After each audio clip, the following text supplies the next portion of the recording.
Welcome back in, everybody. Birds 365. Rob Ellis in for Jody McDonald, hanging out with John McMullen on this Memorial Day Friday. Yes, it is Memorial Day weekend. Crazy to think. And, you know, look, when you think Memorial Day, you think Bob Grotz. I don't know about you guys. I mean, that is the first thing that comes to mind for me. And he's done an amazing job covering the Eagles in all sports for the Delco Times. I've been reading Bob since I was a young lad, and you can follow him on Twitter at Bob Grotz. What's going on, Bob? Hey, how you doing, Rob? Oh, it's sunglass season. Only Rob gets the high. By the way, are you headed down the shore? By the way, Bob. Bob's a big shore guy. No, I'm going to do a takeout piece on Las Vegas because that's where they're headed this year for the Super Bowl. So I want to get there early.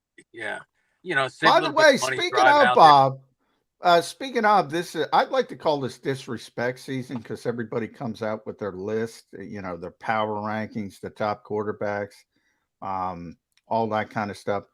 Greg Bishop from SI put the Eagles in the Super Bowl. He said, yeah, I mean, why play the season? They're going to the Super Bowl. They're going to Las Vegas. So if they stay healthy, John, I can appreciate that because I look at the NFC. It's gotten better, but not that much better. They'll Has lose it gotten better? I think it's going back. Yeah, I mean, fortunate conference. I mean, if they're in the AFC, this is a much more difficult spot for sure. Yeah, just look at the quarterbacks, guys. That's the biggest thing that stands out to me is you get past Hurts. Yeah, there's the Cousins types who haven't really accomplished anything in the postseason, but who scares you quarterback wise in the NFC? Nobody. Aaron Rodgers is gone. Mm-hmm. Right. Tom Brady gone. All the teams have pretty much gotten better, and now they have something to look at, something tangible. This is what we got to do if we want to get to the NFC title game. This is the formula that we're going to have to follow. There's something to actually measure yourself against. So I think they lose a few more games, maybe not to NFC teams, but to AFC teams. But they get, you know, unless there's an injury, and that's the biggest concern I would have if I'm the Eagles. And what can you do about it? I mean, you can't. No, you got very fortunate last year. It was almost miraculous how healthy you were. And the year before, I mean, for the most part, the offensive line. I mean, they had some issues, some moderate issues, but I mean, it can turn just like that with a key injury. And I don't even want to mention the one position where it would, you know, definitely be different. But hey, it's almost like you don't want to jinx them, but they've been fortunate. So, but if they stay healthy, I don't see anything in their way between them. I don't see anything in their way between them and Las Vegas. Well, I think Bob hits on something really interesting, John. And I've been preaching this for a while. Like, they very well could be an 11-win team, you know, a 12-win team, and still be as good and as playoff ready. Oh, yeah. You know, last year 14-3. You're most likely not going to be 14-3 with this schedule, and that's okay. Like, it's going to take you a little while defensively to get going, probably, and you're going to be playing better teams for the most part. It doesn't mean you're a lesser team, but the record may not look the same. No, I agree, and the biggest part to me is get that number one seed. We've seen it twice now. Make people come here in the playoffs, and you're going to be in really, really good shape. How do you get there? Is there somebody? San Francisco would be the one team. Dallas, I mean, you know, you got to win the division first. Is there anybody else capable of jumping up and getting that number one seed in the NFC, Bob? No, and you mentioned Dallas there, Dak Prescott. He's like a pain in the side of the Eagles. Has been.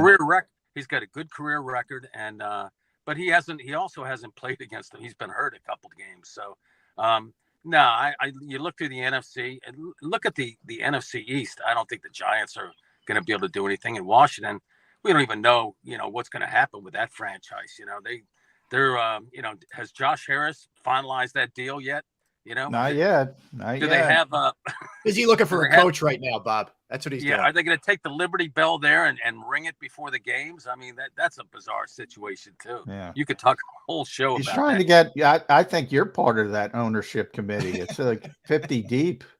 Magic Grotz Johnson is on there. Yeah. A lot of other people. Yeah. I think there's like sort of pesky teams you got to keep your eye on. I'm not saying Detroit's ready to take that leap, but I think Detroit's going to be better. What are the Giants going to look like ultimately in the second year under Dable, right? Does New Orleans make any kind of leap with Derek Carr? Seattle, are they for real, or was last year kind of a little bit of an anomaly? I don't know. I mean, I think there's a bunch of teams that are sort of floating around that are pesky, but I don't know how you get past the Eagles, the Niners, and the Cowboys as the creams of the crop. Yeah, and where are you guys now? Now I can talk because I don't have Jody, so I my one rip of Jody. Jody's got Brock Purdy in the Hall of Fame. Where are you guys? Because San Francisco is a good team. They are a really good team, top to bottom. But I don't believe in the quarterback. Do you guys believe in the quarterback? Yeah, I'm not a fan either. We spoke about this before. The week that they played the Eagles, every one of those Eagles players knew that they were going to beat Brock Purdy. I know he got hurt, so we couldn't really see the full effect of what he could do. But they knew that game was in the bag, really. I mean, he is what he is, a real competitive guy. But is he the quarterback that you think can take you to the Super Bowl? No. I mean, and look at the path they took too. Dallas really choked when they played the 49ers. Seattle, they played tough with them for a little bit, but they didn't have much of a path there either, as the Eagles didn't. And the Eagles probably had the easiest path. But clearly, you look at the quarterbacks and you look at the NFC, and like you said, Rob, I mean, there's nobody there that scares you except for Hurts.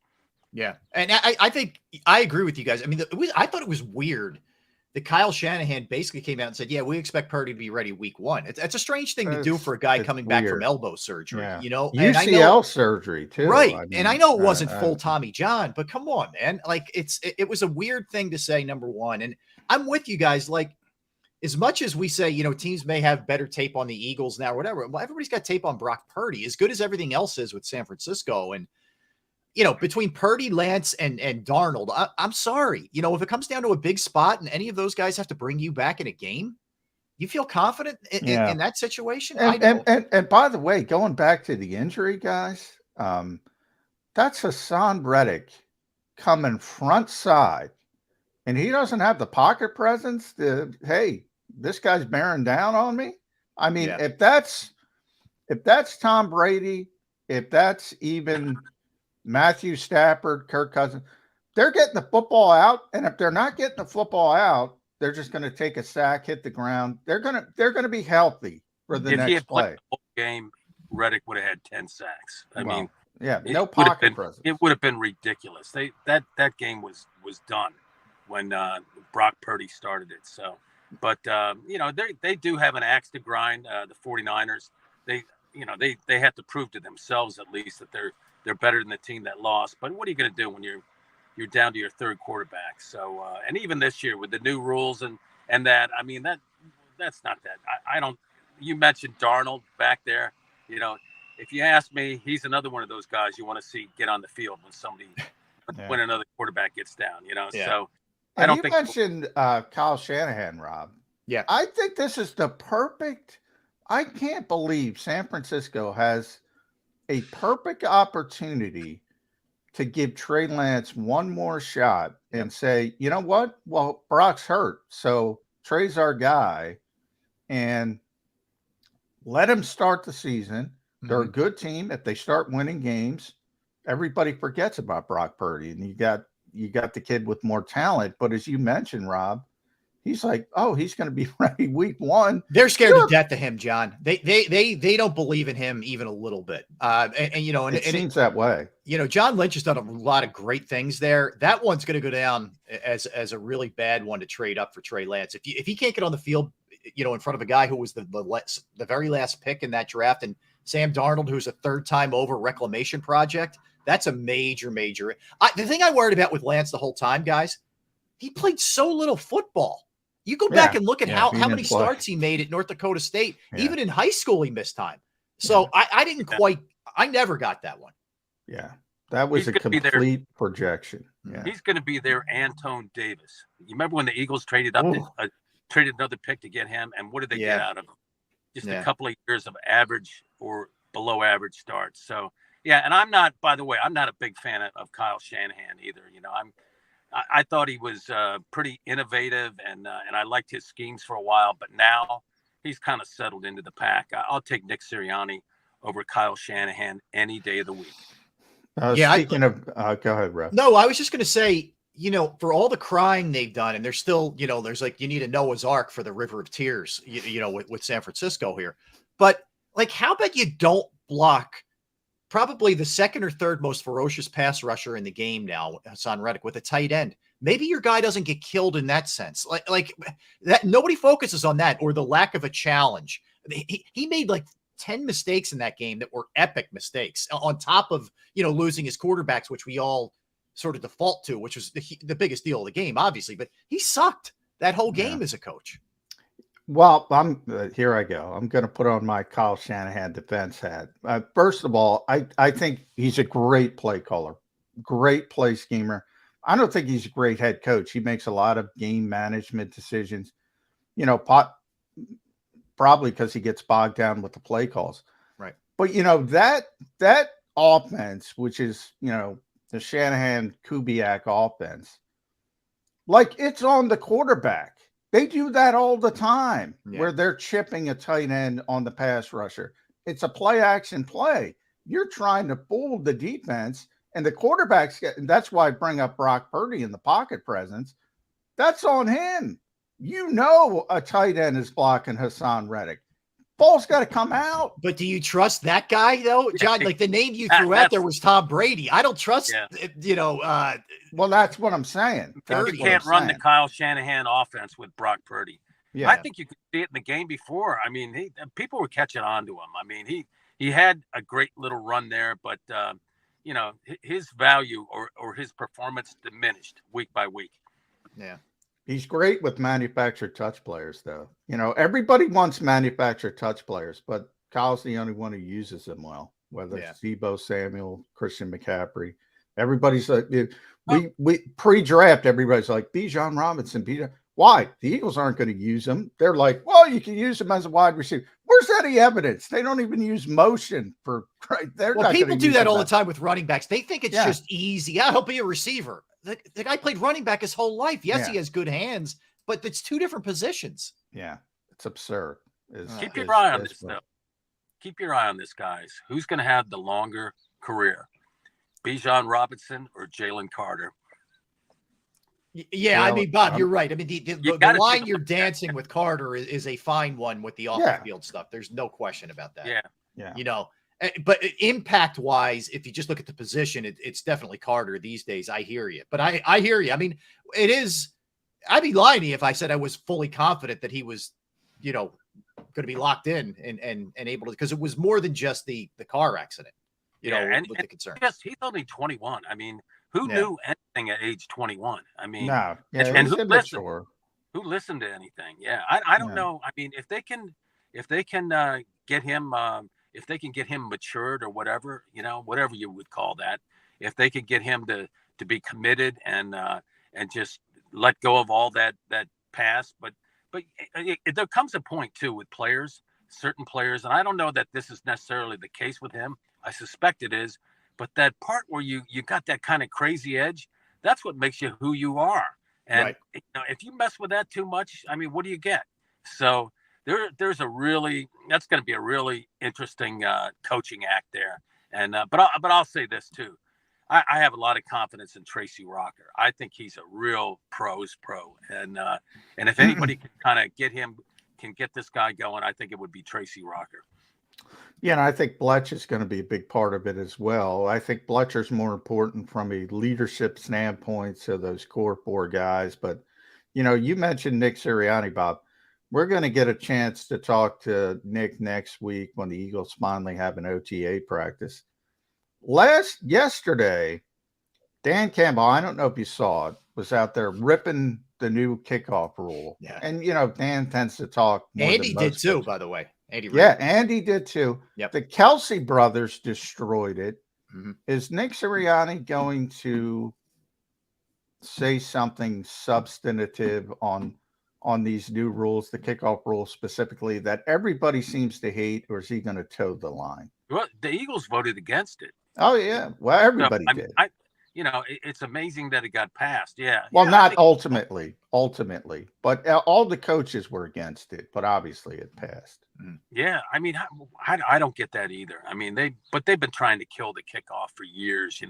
It's like they want to take that whole special teams part of the game out of it. Kick returns, and I think it's a mistake. I understand the safety component and the longer season. That what is that? Placating the players. Will make the game safer, but you can only sanitize it to a point. I think the game's been over sanitized the way it is right now. I mean, it's still tough to hit a quarterback, to tackle a quarterback. It's still tough and that's not special teams, but it's still tough to do a lot of things that are really, to me, part of football. So I understand the safety component, but I think they've gone way overboard with this. And I don't like the idea of flexing out any of those Thursday games. I'm just not a fan. We all know what that's about. I mean, they're more money, right? And oh, by the way, our Amazon Prime fees are going to go up another $15 this year, right? They already went up. It used to be $99 because there's not a day the McMullen house isn't getting an Amazon package. Trust me. Yeah. My wife is on there 24/7. I hear it. It's like it's funny you bring that up because we just had to pay our renewal. It's like $135 now. Yep. From $99. It's killing me, Bob. Well, wait till everything is going to be streaming. Everything. Yeah. Everything is going to be, whether it's going to be NFL regular season games, all of them. It's going to be, you're going to have to get, bundle up packages to watch the Phillies, to watch the Sixers, to watch the Flyers, etc. It's going to be insanity. I'm telling you, man. This is just like the drop in the bucket right now. Yeah, it's coming. Well, ESPN just announced they're going to go direct to consumer. So when that tipping point comes, it's the wild, wild west. Well, I mean, it's the reason why a lot of people have basic cable right now is for the sports package, right? I don't know about you guys, but right. When that changes, when ESPN changes that, man, look out, because it is going to be chaos when that happens. Yeah, I don't even watch linear TV. I watch Netflix, Amazon, Apple, and sports is all I watch on linear TV. And pro wrestling, because I'm a nerd. Me as a Gunsmoke guy, John. Yeah, Gunsmoke. Dillon. Yeah. Me TV. Yeah, I'm more of a Mannix guy. Me TV. Days. That's a nice poll. Rob. Yeah, there you go. Me TV. Happy Days and MASH. You can't go wrong there. You can't go wrong. A little Hawkeye. Yeah, but it's funny. It is. You're right, Bob. So in one breath, they want to eliminate or at least curtail the kickoff a little bit. In another breath, they're going to flex a Thursday game out like they really care about the players and the fans all that much. It's like you can't have it both ways. You can't preach it. Yeah, that's the way that they love to contradict themselves. And it's kind of, it's so easy to see that folly. But I mean, the NFL is so powerful now. I mean, man. I mean, and that's an understatement. I mean, I didn't think they were going to get Dan Snyder to sell this team for another 10 years, because he was stubborn. But look, I mean, they got him out. He's got one foot out the door right now, and that's going to be it's going to be really interesting to see what happens with the stadium situation there, because that's the only way that I think it would appeal to somebody like Josh Harris, who, by the way, does a great job of buying those distressed properties and building them up. He's a pro. With debt, by the way, all with debt. He's not as well heeled as some of the other owners, like Denver. You got David Tepper in Carolina, who's really rich. He's got the most. He's more of guys. Yeah. Josh has got 17 partners, I think. And that's part of the complication. Typically, you need to have more of a chunk to be a minority owner in the NFL. But now the prices are getting so high, there's only so many people that can come up with $6 billion. Yeah, I mean, who's got that kind of bread laying around? Other than Bob? Who's got that kind of bread laying around? Hey, that is tough. Be some exotic trades too, with Josh Harris owning a football team. and a basketball team. Are we going to see Sam Henke back That's in right. sports? Yeah. Weird stuff happening. Yeah. By the way, Bob's shot looks like something out of a Scorsese film or like Spielberg. Yeah, nice. The sun's coming in with the circular sun coming. I mean, it looks like Bob's almost like angelic. You know, I'm expecting like wings coming off of Bob at this point. I never thought of that. Yeah. You know what? The best investment I ever made, these backgrounds for Zoom. You know, they're like, you know, and you could. By the way, guys, you can build these. They're a business expense. Yeah, that's a good point, Bob. Thank you. That's right. That's very well done. All right, at Bob Grotz, make sure you follow Bob on Twitter. Yeah, obviously does a tremendous job. The dean of the beat reporters now, I believe. Delco Times, read them there.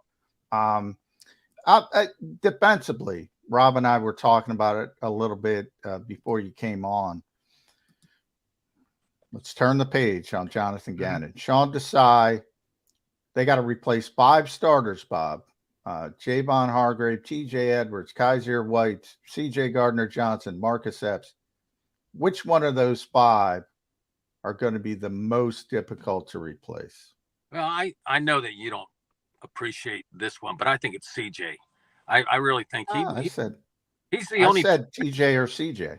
Yeah. Well, he's the only playmaker in that secondary. I know you got a few interceptions from Bradbury and a few from Slade, but he played with an edge, and there's a little bit of craziness, controlled craziness when he plays. Yes. I mean, I really liked his game. I think that would have been a guy. That would have been the guy I would have brought back on defense, and you know, it's going to be fun to see what he does with Detroit. You know, you got to wish him the best. He put it out there. Came back from a lacerated kidney, right? I mean, that took a lot of nerve too. You know, I mean, he put it all for this team. So that would be the one I'd be largely concerned about. And I guess there's still a trade, possibility of a trade, right? Oh yeah, veteran safety, and those guys are easier to assimilate into the defense with all the packages if they still stay moldable.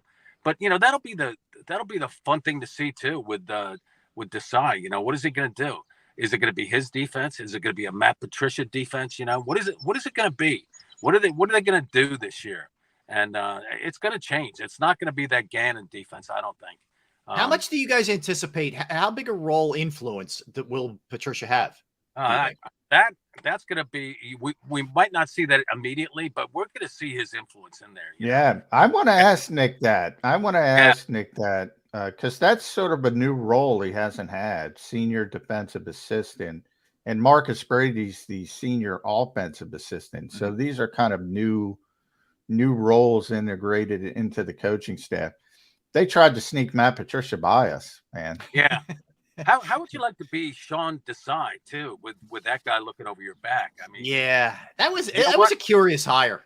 That's a good question for Darius Slay. You know, like that question about. Yeah, I think that's the reason they haven't given us Slay yet. Slay's typically, you know, one of the leadoff hitters when they give us veteran players in the off season. You know, we get a group once a week. We've been through 2 groups, Bob, and no Darius Slay. That's a bit of a surprise. And I think that's because is it though, John? He's a bit. Well, yeah, it's because of Matt Patricia. And he's a loose guy. Yeah. They're trying to. I think they're saying, Slay, hey, why don't you take some time till you have to be here? Don't worry about it. We're good. Yeah, he's got to answer the question at some point. Why not get it over with? Yeah. I don't know. I think they took the smart approach though. At least addressing it with him before they made the hire. I think that was the right way to go, because you don't want one of those situations where he's just listening to Desai or communicating with Desai and not even speaking. But doesn't that indicate he's got a big role? Because why would you bring him in to be like a consultant-y type person? Yeah. You know, why upset the apple cart? That indicates to me that he's going to have a big role on this defense. And as Bob brings out, you know, if you're Sean Desai and, you know, number 2, we said, Rob, number 2 defense, and I see Bob getting ready to laugh again. Number 1 passing defense. That pencil here, is that a pencil or is that a listening device? You know, like that's because we got the whole Belichick thing going. Shockingly, New England had another violation this week. I can't believe that would Joe happen. Judge, by the way. Joe Judge messed up the schedules. Yeah. Can't put together a schedule. But if you're Sean Desai and all right, number 2 is not good enough. Number 2 defense, number 1 passing defense, 70. That's not good enough. And I got Matt Patricia over my shoulder. That's a lot of I agree. A lot of pressure. First coordinator job, but that's pressure. That is pressure. Another Temple guy, by the way. Temple theme today. That is correct. Yeah, John, we're outnumbering you, man. I think the whole thing, the way it all played out, like Denard Wilson interview doesn't get it. It was kind of bizarre there. You go with Desai, then you bring in Patricia. The whole timeline is kind of interesting, that side of the ball, where the direction they went. Yeah, it is. Yeah. It is. Well, that's what the defense is going to be about this year. What the scheme is, how the scheme differs. I think it's got to differ a little bit, John. I know if you look at the personnel, you say, well, they can't play this way or that. But I think it's pretty versatile what they can do. There's a lot of different things they could do with the personnel that they have, and bringing in those guys too. How they're going to fit that. I see Patricia having a more than just a cameo role in this offense. I think he's going to have our defense. He's going to be in there and not calling the plays necessarily, but hey. If it doesn't work, if they're not stopping guys, guess what? There's a guy that's called plays, right? Yeah. I mean, I think that we also have to give them a little bit of grace period, don't we? With coaching turnover and personnel turnover. I still think by the end of the day, they're going to be a really good defense. I think they'll still be top 3-4 in sacks. I really do. But when you have new linebackers, new safeties, new coordinator, new coaches in really critical positions, it's going to take a minute here for them to get going on that side of the ball. This is where early the offense has to carry them. Yeah, their offense still is their best defense. That old cliche. Yeah, that is what's going to happen. And I think Brian Johnston is going to do. I think that offense is going to take another step. I mean, Brian Johnson going to be a head coach if they're that good. It's a good problem, though. I like that synergy. I mean, I think that's going to be special. So, if everybody stays healthy on that date on the offense, they're going to. I mean, last year is going to look like just a warm up. They're going to put up some points, some serious points. Devontae Smith, AJ Brown. Goddard. Well, yeah, all those guys now in their think about it. AJ in his second year here, Devontae just in his third year in the league, Jalen just getting better and better. You have to take all that into account. Just improvement. A lot of talent, yeah.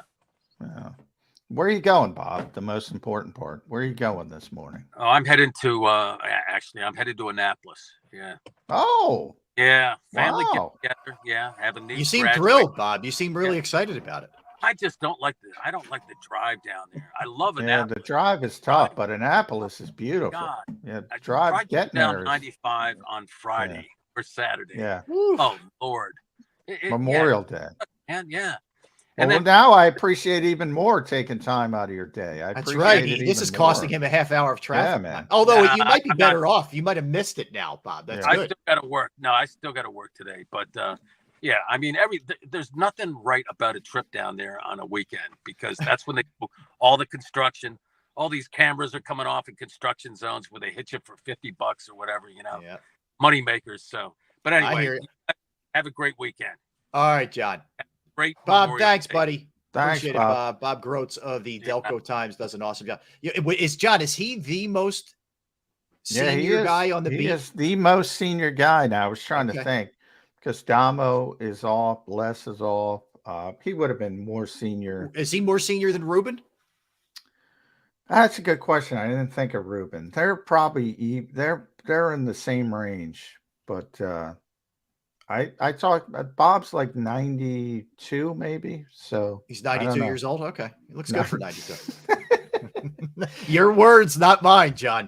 92 covering the team. 1992, yes. Yeah, 1992. Now, when did you get on the beat, or when did you start covering the team in more full-time capacity? full-time first year Doug. Okay. Sort of stuck my beats into it the last year of Chip. So that's sort of when I bridged. Full-time Doug, though, first year. That was interesting. Last year, Chip. Oof. Yeah. There's a lot going on, man, during that time period. Oh, yeah. Did you see it? Did you see that coming in terms of how quickly the fall was during that year? Did you know the extent of it? I knew he was going to get fired. I didn't think they'd fire him early. Yeah. But yeah, it was very clear they made a mistake.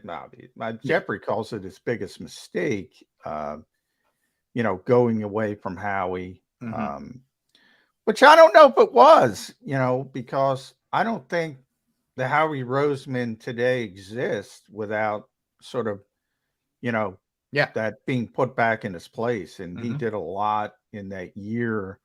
I always joke, people say he got a raise and a title. So it was a very weird situation. Typically, when you make changes like that, the guy doesn't stay in the building and get more money. So it was clear, like Jeffrey wanted the safety net. So he should have shown the courage of his convictions, probably. But if he does Howie go learn from R.C. Buford and Brian Cashman and everybody else that he went to talk to? Does he sort of swallow his pride a little bit and stop biting? Remember all those? I used to joke how many pelts Howie has on his wall. Oh, yeah. Winning these power battles before he finally lost one. It was the first time. Yep. Yeah. No question. Does he learn his lesson without being taking a step back? I don't know. I don't think he does, to be honest. I hear you. Sometimes you got to take a step back, to get better. That's for sure. All right. We're going to step aside. We'll come back. We'll continue digging into the Eagles, to the NFC in general in this upcoming season, as we have the OTAs right around the corner. John, we'll talk about that. And we're going to be joined by Breland Moore from Fox 29. So looking forward to talk. This will be her first time on the show. First time. Wow, John, that's a big deal. All right. Breland's first time on the show. All right. Looking forward to it. All right. We'll dig into all those kind of things when we come back. I'm Rob Ellis sitting in for Jody Mack. He's John McMullen. We are Birds 365. Right back.